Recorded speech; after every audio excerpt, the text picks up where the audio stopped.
Hi everyone, this is Mark Lorenzoni, and on behalf of the Charlottesville Track Club and Nicole Breimer, who's the director of the 10 Miler, I welcome you to this tutorial of this unique new edition, 2021 pandemic protocol edition of this legendary and our oldest foot race, a prestigious Charlottesville 10 Miler. I'm out here at Foxfield, which is where we'll be hosting the event this year, the live event anyway, over a 2-day period. I'm here at sunrise, just a little before 7 o'clock a week before the race. And what a magnificent sight. I'm going to walk you through the course today and through some of the logistical things that are going to be critically important for you to have a safe and fun and memorable event, and also to partner with our wonderful volunteers and our medical team so that we all have a good experience. First thing is stating the obvious. It's on grass. It's almost like your lawn type grass, the footing. So a lot of folks have commented about how they're worried about it. I assure you that it's in wonderful shape and the footing is excellent. But it is slower. Right up front, just know that you are going to go about 20 to 30 seconds per mile slower than you would on a similar terrain road course. So just buy into that and partner with that, and I think you'll feel a lot once it's all chip time. So once you see how you match up against other folks in your age group or folks that you normally compete with, or just seeing how you match up with the overall field, you'll, I think, feel a lot better about it. And give into it. It's an incredible experience out here. We're so grateful for the folks at Foxfield Racing Association to be hosting this for us. So anyway, slower, yes. So I would recommend trail shoes. If you've got a pair, great. If you don't, there's still time to get them. That'll help a lot with the footing. There are no roots, there are no rocks. But it is grass, so depending on how much rain we get this coming week, it could be a little more slippery. Okay, so first off, arriving. You're going to be coming, depending on which direction, either from Charlottesville, from the east, or from the Crozet, Whitehall area, from the west or from the north. Anyway, you'll enter through the gates of Foxfield, and we'll have plenty of volunteer parkers. Tom Hintz, Liz and Arthur, and many of our longtime volunteers will guide you in. Parking will be along this flat section here, and then you'll proceed out of your car. We'll have a very, very, very short warm-up area because of the logistical situation of the finish line being down along that road there, but we'll have volunteers direct you there if you need to warm up. The bathrooms will be right along here. There'll be porta-johns. And then I'm going to walk you up to the start. The start is the same as it was for the New Year's Day 5K and for the men's and the women's 4 miler. Obviously, you're coming in groups, your time slots. You know what your time slots are. You just stay separated. You get out of the car, make sure you have your masks on. You can take your mask off as soon as you start, but we ask that you have your mask on during the warm-up. Throughout the entire time, porta-johns, wherever, until you get up to the starting line. And I'll bring you up in groups, give you directions, and away you'll go. Here's the starting line here. First mile, obviously I'm not going to walk it or run it, but that would take forever. But my 10 miler days are behind me. But anyway, it's a straight shot out, and it is a pretty doggone decently fast first mile. You'll work your way down along the paths. Everything is pretty doggone defined. It'll be mowed nice and trim. Obviously, it's a time of year where the grass isn't growing very thickly, so you just have to bear with us.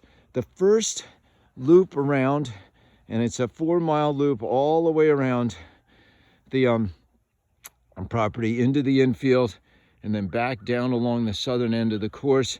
It'll all be well marked. Will be yellow flags, and you'll see the yellow flags wherever you feel like you don't know where you're going. Just look for yellow flags to your right, and you'll stay to the left of the yellow flags. The second time around, you'll see the yellow flags again, But anytime there's any diversion, there'll be white flags, and we'll have volunteers telling you where to go. So this is a great shot of the infield area where you'll be hitting mile 2 and working your way to mile 3 and the 5K. And then you'll proceed out of the infield along this fence line. Again, all grass here. And then you'll pick up a gravel road here, and that'll take you down. Again, they'll be well marked to the south end of the course around Mrs. Tejeda, the woman who started Foxfield, had a passion for steeplechase racing and donated this beautiful property back in the late 70s. Her graveyard is down the button hook around there, and then come up through mile 4, and then you'll do another lap around the course. What I wanted to say over here is that you'll be back into this infield again for mile 6 and then 7 the second time around. The third time around you will not go into the infield for your final lap, and we'll go over that in a little bit. Okay, so after you've done one complete lap around the 4 miles, you're going to come through what used to be the finish line, and you're going to follow these white flags. Of course, it'll be all mowed. And there's Adrian, my son, running the course, testing it out. And you'll pick up the regular, the perimeter loop that he's going to pick up right about now on your way to your 5th mile. So you can see here, this was the old finish line for the 4 miler. And again, this is your second and third time around you'll go through here. So he went through here at 4, and then farther up there, the second time around, or third time around, excuse me, you'll be at 8. Okay, one of the more challenging things about the course, I think the footing's fantastic overall, but folks commented about this in the women's and men's swim on the 5K, the camber. We've tried to bring the path closer down. This is along leading up to the 1st mile. It's probably about 0.8 of a mile to the mile mark. You can see there's a steep slope here, and we're running along the base. So we're going to try and move the path over here as much as possible. So your left and your right legs are pretty much at the same angle. So just stay to the right down here, all along this path. Stay to your right as much as possible. Okay, so here comes Adrian. The first time around, he's just about ready to hit the mile mark. The second time around, which is where he is now, he's about ready to make this diversion. Again, we'll have a volunteer here where you're going to come off the yellow path and you're going to go onto the white path. He'll be at mile 5. And then the third time around, he'll do the same thing again. He'll go over here and veer to the left to pick up the 9th mile. Okay, Adrian, Where's the mile mark? right here, mile marks to your right, and then go to the left up there. Go to the left. Yep. The reason we're doing this the second and third time around is to avoid the really tough 2nd mile, which is the longest uphill of the course. So again, why we've decided to do this for the 2nd and 3rd laps is not only to make it more interesting for you, give you some diversion. Maybe I'll run a little bit here. Under my boots. Is also, this is much shorter and much less of an uphill than the long uphill that leads from basically 1.1 all the way to about 1.5, 1.6. You would have to do that 3 times. This way you only have to do it once on the first lap. I know this is all getting confusing, but trust me, on race day you'll have good directions here. So we're up at the crest. Here again, this is the 2nd time around and the 3rd. And the sun is going to blind us here, but this is a really nice flatter section. We're up in the meadow here, up high. We're above the climb that you would have to do 3 times, and again, you only have to do it once. So, God, it's a beautiful morning. So I'm going to come off the course here just a little to show you where over there is where you would have been climbing 3 times. This way you only have to climb once. Again, the second and third times around, you'll be up along the ridge line here.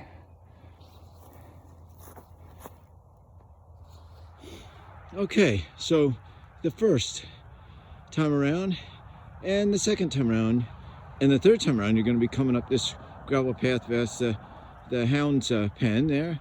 This first time and the second time, you'll be turning onto the infield area and heading into the infield. The third time around, you'll stay on that gravel road, falling right to the finish. There goes Aiden. He's going to make an abrupt left.